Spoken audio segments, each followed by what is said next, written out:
જામનગર જૂનાગઢ બાયપાસની ચાલી રહેલી કામગીરી માટે ખેતીની જમીનના સંપાદન અને વળતર મુદ્દે ખેડૂતોમાં રોષ। રાજકોટ જિલ્લાના જામકંડોળામાંથી પસાર થતા આ જ રોડને લઈ સાતેતળ અને કાના વડાળા ગામના ખેડૂતોની જમીનો કપાતમાં જઈ રહી છે। ત્યારે ખેડૂતોનો આરોપ છે કે રોડ બનાવવાની કામગીરીને લઈ 1 વીઘા દીઠ ખેડૂતોને ફક્ત 1 લાખ રૂપિયાનું જ વળતર આપવામાં આવી રહ્યું છે, જે ખૂબ જ ઓછું છે। ફક્ત એક ટોલનાકા માટે 45 વીઘા જમીન કપાતમાં જાય છે। એક ટોલનાકું ગામડામાં કેવી રીતે બની શકે તેવો પણ ખેડૂતોએ સવાલ કર્યો। ખેડૂતોનો આરોપ છે કે સામાન્ય વળતર ચૂકવી જમીન પર કબજો લેવામાં આવી રહ્યો છે, જે અંગે ધારાસભ્ય અને પ્રાંત અધિકારીને અનેક રજૂઆત કરવા છતાં કોઈ સમસ્યાનો ઉકેલ નથી આવ્યો।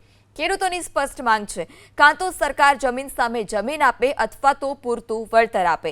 જો આગામી દિવસોમાં માંગ પૂર્ણ નહીં થાય તો આંદોલનની પણ ખેડૂતોએ ચીમકી ઉચ્ચારી છે। અહીંયા ટોલ નાકાની જરૂર નથી। આની પહેલા નેશનલ હાઈવે વાળા સર્વે કરી ગયા છે, કેટલા વાહનો અહીંથી પસાર થાય છે। ટોલ નાકાની અહીંયા જરૂર જ નથી। એવું હોય તો કૃષિ મંત્રી અહીંયા રૂબરૂ આવે, અહીં મુલાકાત લઈએ કે ટોલ નાકાની જરૂર છે કે નહીં, તો પછી અમારી જમીન સંપાદન કરે ને કાપે તો યોગ્ય છે। અહીંયા અમારી જમીનની કિંમત 50 લાખ રૂપિયા વીઘો હાલે છે। સરકારે અમને 1 લાખ રૂપિયા આપ્યા છે વળતર।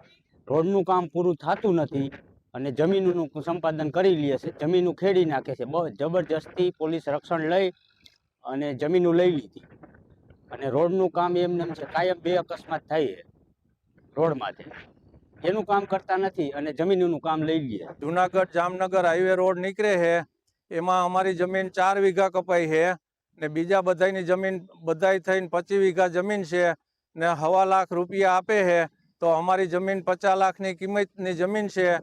તો આ તાનાશાહીને શું કરવાનું અમારી માથે? આવો અન્યાય અમારી પર કરવાનો? તો અમારી માંગ એ છે કે અમને આનો ન્યાય જોઈ, અમને પૂરતું વળતર અમને મળવું જોઈએ। નકર અમને ક્યાંક જમીન આપો ને નકર અમને પૂરતું વળતર આપો, નકર અમે આથી આંદોલન વધારે કરશું। અમારી 12 વીઘા જમીન હતી, એમાંથી 9 વીઘા જમીન અમારી લઈ લઈએ છીએ। એમાં અમારે 3 ભાઈ છે, 3 ભાઈમાં અમને 1 વીઘો જમીન મળે છે। તો હવે અમે કઈ રીતે ખેતી કરવી અને કઈ રીતે અમારું ગુજરાન ચલાવવું? અમારે ખાવું પીવું શું? જમીન અમને લઈ લીધી, વળતર દીધી નથી અને મોંઘવારી છે, તો બીજે અમે ક્યાંય જમીન લઈ શકીએ એમ નથી।